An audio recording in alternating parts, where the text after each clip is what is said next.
Welcome to Grace to Care. Take a breath, pull up a chair. Little laugh, little truth to share with Grace to Care. Together for the ones who hold it off through the late calls.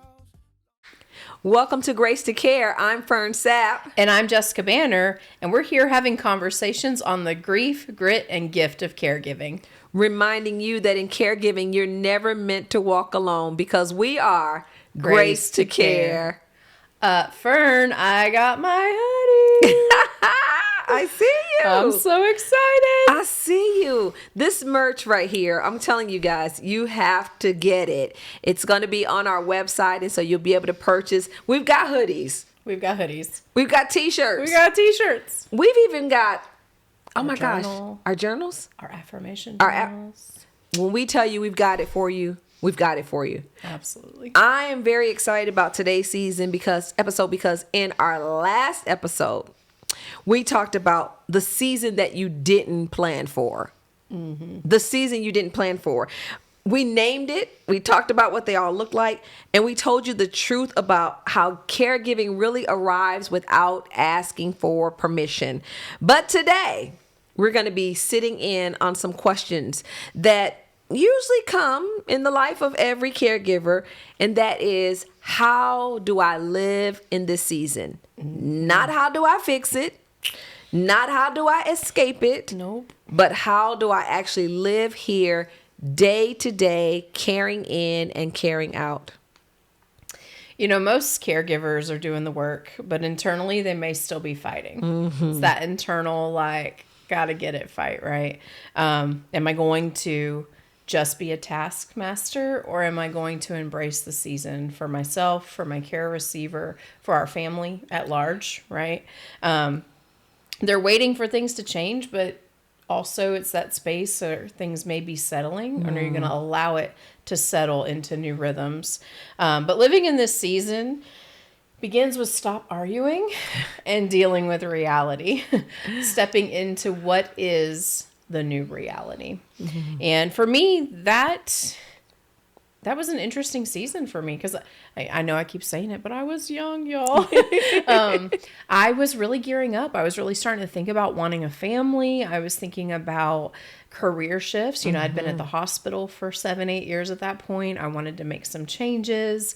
I was just starting to think about, I was pretty social. I was very active in ministry, and what did I want next in the next chapter of my life? Yeah. And so revisioning looked like putting a pause on some of those things and stepping back and being literal hands and feet. You know, I moved in with my care receivers, and because I moved in with my grandparents and wanted to help them in that season. And so that meant social life changed. That meant career ambitions changed or even paused in some ways. I've made some big changes even in the middle of caregiving, but at the beginning of caregiving, I couldn't see all that. Right. So it was having to embrace that. What is the redefinition? And even how I showed up with family members.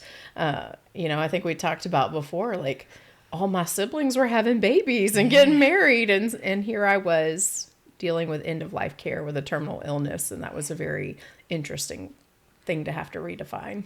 You know, that's real, and that's what I love about this podcast, is that we get an opportunity to have some very real conversations, because the reality is that some of my deepest place of exhaustion actually came from not the caregiving part itself, because I was used to it. When I grew up, I loved playing house and, washing dishes. And I would spend hours moving my entire room around. Like I would change my entire bedroom in the middle of the night, right? Because I enjoy cleaning and I enjoy taking care of things. And so for me, it wasn't the idea of caregiving itself, but it was having to face the fact that life was changing. It was about facing the fact that this was not temporary, that this was something that we're going to be going on. And so I was caring, but I wasn't really present, right? So I was doing it and running through the motion, but I wasn't really present. It's like I was there in deed, but not in mind and not in heart, because there was this inner resistance that was actually going on inside of me that drained me faster than any of the work ever did. So I'm going to catch you a little off guard, I think, but I want to hear a little bit more about that. What did that resistance really look like for you? Woo. So that resistance looked like getting up in the morning and rushing really quickly to fix breakfast because I had to get on my Zoom call, or I had to go to my meeting, or, when lunchtime came, it was like, oh, really? Are you really hungry? Like, do you really have to eat like right now? You got to eat right now, and that's where my mind, okay, well, let me just get you something really quickly. Right. And I would run and, get the food really quickly and, just run back to whatever else it was that I was doing instead of just really being present and being in the moment and realizing that, okay, today we have breakfast, lunch, and dinner, and that's a part of this process. And so it was there that I found out that living in the season didn't mean that I had to like it, but what it meant is I had to acknowledge that this is where I'm at. Yeah. This is the season. Yeah. That's what it looked like. We'll get on our script in a second, but I realized for me, it was even dealing with things like jealousy because of being so young and things like that. And what did it look like when people were moving forward and I was putting pause, and I didn't regret that, but there were things that it definitely felt like, am I missing it? Am I gonna miss it? And even grieving some of that in the real wrestle of that space. Yeah.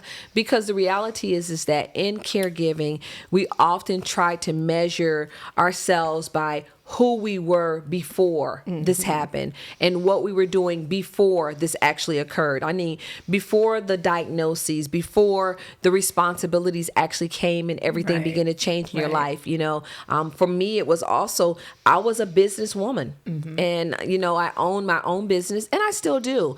But although I had a home-based business, it was not homebound. Yeah. And so I enjoyed traveling and, running from place to place and jet setting all over the world. I mean, every year I created a vision board. And guess what?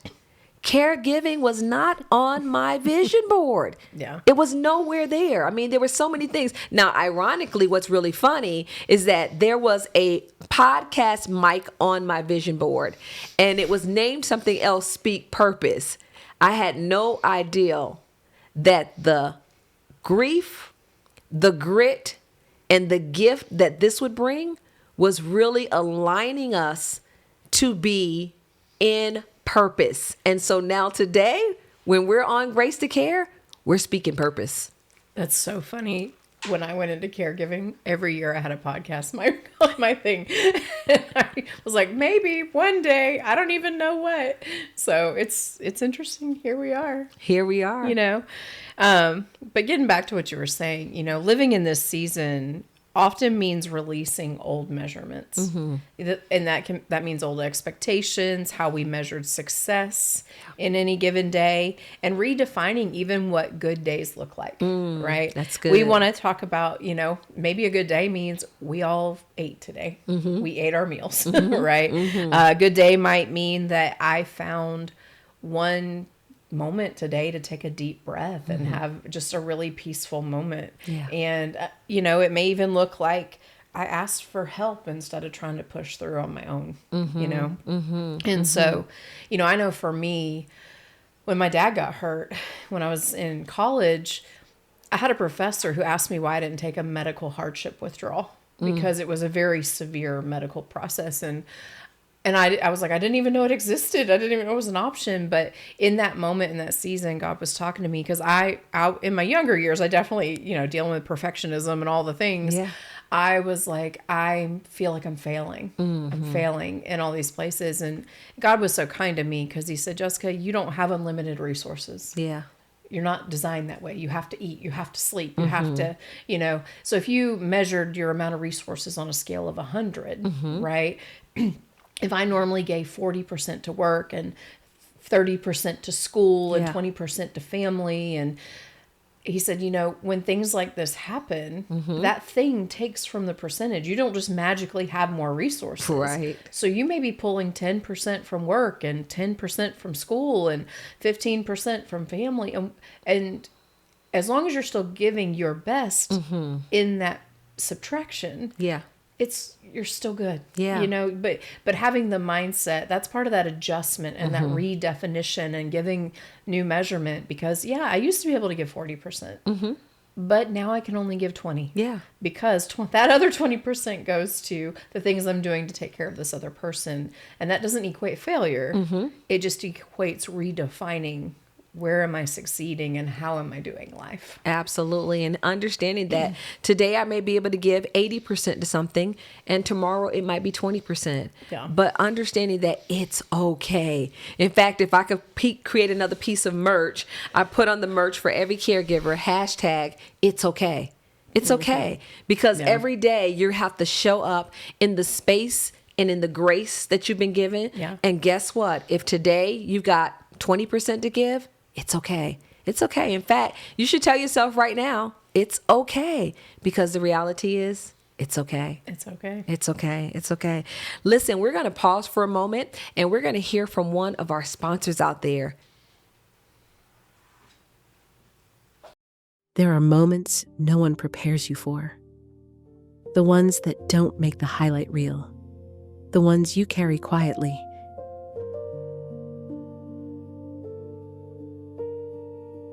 You didn't choose this season, but somehow, you showed up anyway.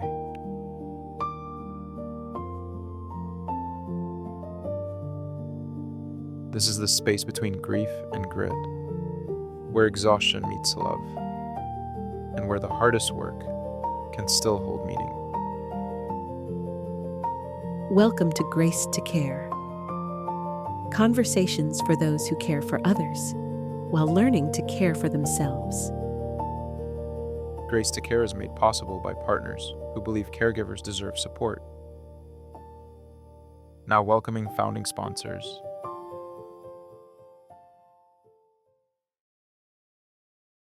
We just want to say thank you to our sponsors again for all your support in the work that we're doing here for caregivers. Caregiving seasons feel overwhelming because they're unpredictable, right? So living in those seasons really requires creating a new rhythm. Yeah. You and I are kind of musical people, so we understand what it is to find that rhythm, but we need routines that are not rigid. We need to have the flexibility that the unexpected could happen today, right? But while we don't want rigidity, we need anchors because they are unpredictable and chaos can ensue. And when I think about anchors, you know, I think about sometimes that may be literal people, places, things. Yes. For me, it was with my faith. It was certain points of truth, knowing, you know, that this was truth to me and I could come back to this place, you know. But anchors are super important because they keep us, even when the storm is brewing, the waves are rushing, right? That we stay planted, even if we have movement, we're not off course. Yeah. Living in this season means moving out of this constant place of reaction. And I think that that's something that is easy because the crisis happens or the sickness occurs or whatever it is, it happens and you can't control it. You can't put it on your schedule, on your timer right now. But it's getting ourselves out of that space as caregivers where we allow for time to breathe. We allow for time to reflect. We allow for time to just be still. Even if it's brief. One of the things that really began to help me was to create a space that was away from my husband, away from my mother-in-law, where I could just go into this room for just a moment. It didn't have to be that I went in and read an entire novel, right? It could have been, of course, my area is travel in my business. So some days, guess what? It was just getting the little simple travel magazine that just came in the mail. And I just take it back in that room with me and sit there for a moment and just imagine myself in Copenhagen or imagine myself in Aruba, whatever it was, whatever came across, if it was Switzerland, whatever it was that came in that magazine, I just sit there, pause and breathe for a moment. And it helped me to realize that you can't control the season. Inhabit it. Don't try to control the rhythm of it. just live in the rhythm of it. And for me, that was a great place of anchoring, of course, along with my faith, right? I couldn't make it without my faith, without prayer, but it was just taking quiet moments just to be still and just to anchor myself. Yeah. Yeah. You know, one of the most freeing things that I found out was really getting to the space where you tell yourself the truth. And so it's telling yourself the truth. Yes. You know, I love deeply, but yes, I'm worn. I feel very worn today, right? That's just truth, you know. Yeah. Or yes, I'm really committed to this, but yes, I'm still wishing today that life really looked a little different, right? Yes, absolutely. Or yes, you know, even that I did show up and I'm going to show up, but the reality is I still feel unsettled. And it was those places, Jessica, where I was able to just be honest with myself that really helped me to live, because that's what we're talking about, getting the rhythm and learning to live in the season that you're in. You know, I think one of the places that that's true for me or anybody would be, I think sometimes as a counselor, I find that people, when they're caregiving, I don't have permission to get mad.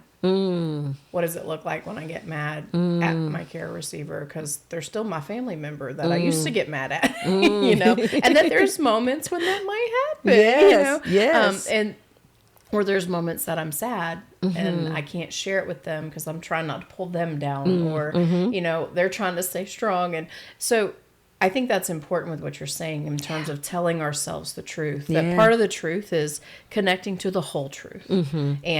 And it's not going to be the same every day. You know, we're humans too. We're going to have good days and bad days. And there's things we're going to love and things we're not going to love about this season. And so telling ourselves the whole truth and not the polite version. Right? You know what I'm talking about. Yes.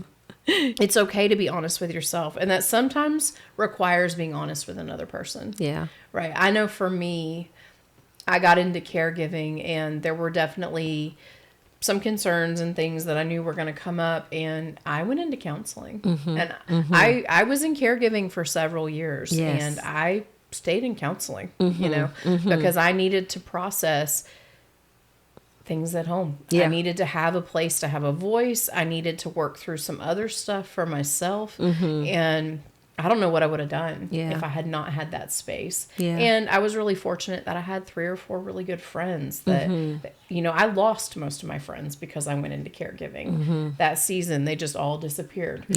Which happens. It does. You know, people don't always know what to do with a grieving season and a grit season like that. And that's okay. You know, but I had my ride or dies, right? Those 3 that kind of just stuck it out with me, and through the ups, the downs, the goods, the bads, and they adjusted with me, which I think was a really big gift in that. Yeah, you talk about 2 things that I think are very important for us as caregivers, and one is you talk about having that place of connection, and knowing that sometimes it does take professional help, or having the person that you can speak to who that's what they specialize in. They specialize in listening, right? And in helping to guide you. I remember one time going to my primary care physician, and I remember her asking me, you know, what is going on.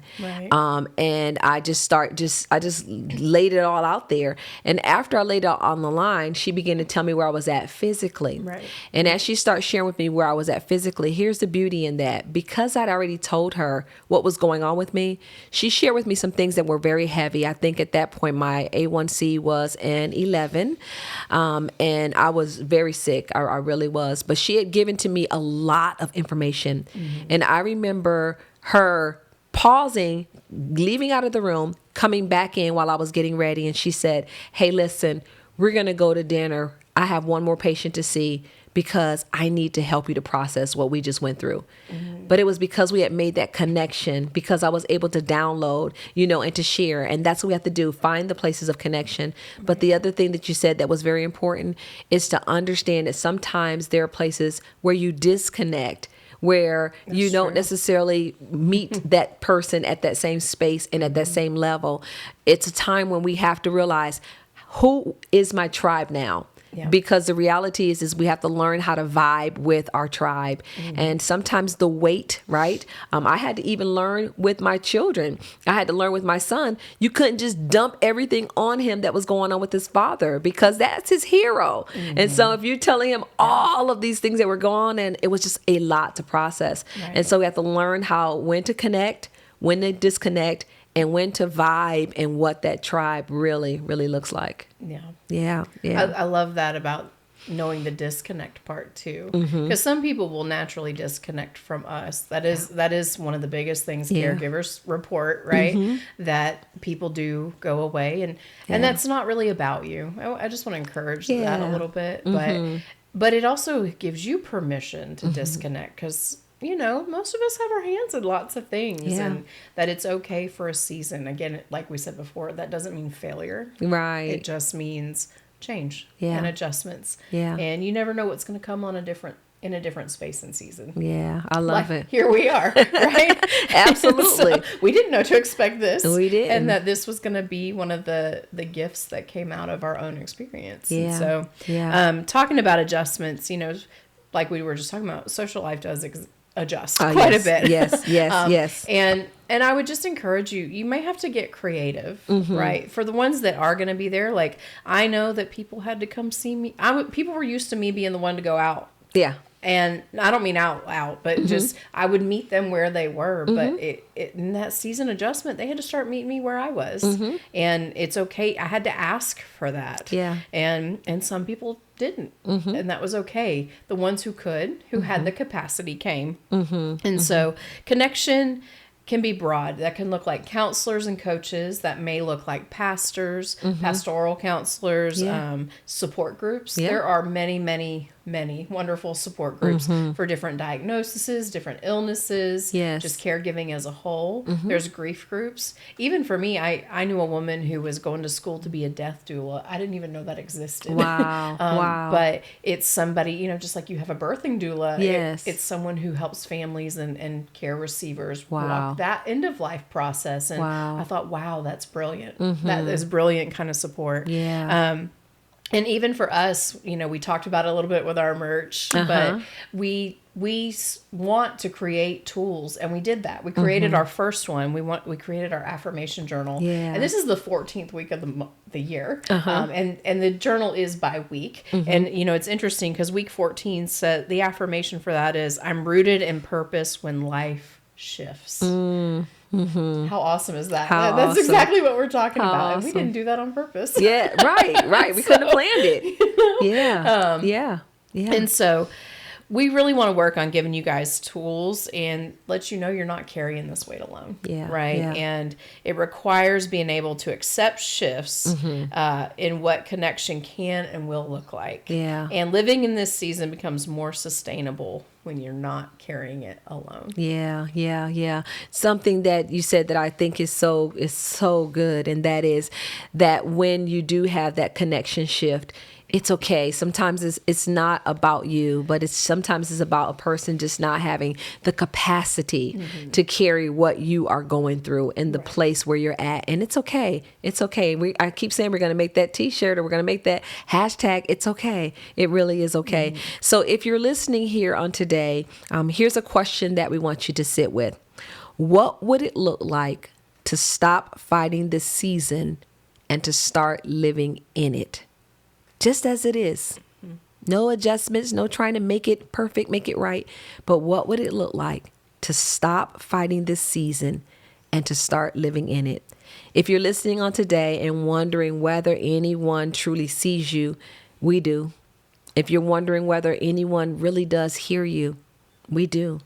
And you're invited to not be invisible here, but you're invited to allow this to be a place where you can truly connect.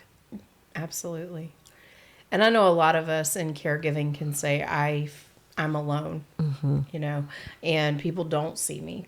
And there is a reality that there's a lot people don't see behind the scenes. Yes. And I would encourage you not to count people out, because there are people who may be grieving their own things and they just don't know how to carry the weight of grief. They may be stretched so thin in their own lives, they don't know how to walk the grit. Yeah. And it may be not that they can't be there at all. It may be that people come in pieces, right? I always tell people, well, this friend may go to the movies with me, and this friend may listen to me and the deep stuff. And, that's the beauty of community is we don't have to be all things. Yes. We just have to be a piece of something that someone needs, right? Yeah. And so don't count people out, but sometimes you do have to reach out. Yeah. Because capacity, sometimes it's reaching in. And I know we don't always have that capacity when we're caregivers to go, oh, I have to reach out. Yeah. But that one phone call and that one text may bring a boatload of relief that you need. Yeah. So I know it can be hard to push through. That's part of that grit that I may have to push through and extend the ask. We were talking about what would be one takeaway that we would have from just the seasons that we're in. And I was thinking about that. And when I look at it and just look at all of the various seasons and spaces that we've been, I said if there was one takeaway or one thing that I would tell myself now that I wish that I told myself then, and that would be stop fighting it.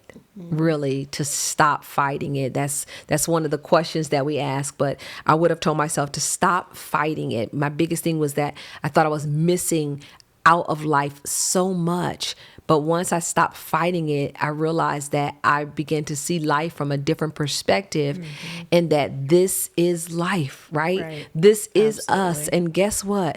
It's beautiful. It's beautiful in its own way, right? In its own space. It's beautiful because here's the thing that I begin to realize is that I've been given the privilege of walking alongside someone as they carry out life and to help them to live it, my husband in particular, in dignity and to help give back to him so much of what he's already given out to the world. Absolutely. Yeah. What would be one of your takeaways for seasons? When we were kind of talking about that before, I almost saw it like juggling.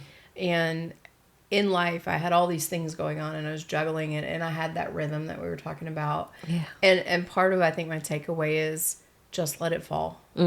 Just let it fall. Because then when you can assess it, you can pick up what you need and you find your new rhythm. Right? If I might have been juggling 10 balls, but I come to realize there are only 3 or 4 really important ones. So if I can give myself the freedom to let it fall and assess it, then I can be very intentional and strategic with my resources and my space and preserving myself and the space for my care receiver but still keep connection and going forward in life because we need that. We do need normalcy in life and connection with other people is a big part of that. Yeah.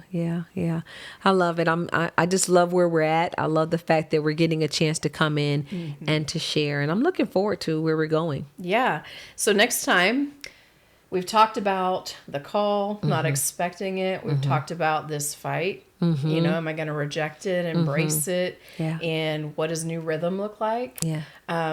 But one of the things that I think really comes up is that call can feel very destabilizing, right? Just like I said, all the balls may fall. Yeah. And so we are looking forward to talking about what does it look like to stabilize the caregiver. Yeah. Right. Yeah. And even if you're not a new caregiver, that can happen in seasons of caregiving where new things happen and you're having to restabilize again. So we definitely want to look at that because you can't move forward in giving care in caregiving if you're unraveling. Yeah. I'm excited because we'll get a chance to answer some more questions together, right? We'll get a chance to talk more about, where do I go from here, right? Yeah. Is anybody listening? You remember the commercial, hello, can you hear me now, right? Can you hear me now? Right. Or is anybody home, right? So we'll get a chance to really ask some questions and to answer them together as we continue to walk. Well, listen, we'll begin talking about what it looks like to live out this season also in partnerships because we're really going to be talking about some partnerships as we stabilize where we're at as caregivers. Well, Jessica, it's been an absolute privilege and an honor for us to be here on today. I love it. I absolutely love it. So listen, you've been listening to Grace to Care with Fern Sapp and Jessica Banner, where every story reminds us that none of us walks this journey alone. We are Grace to Care together. See you next time. Caregiving, you're never meant to walk alone. grace to care together.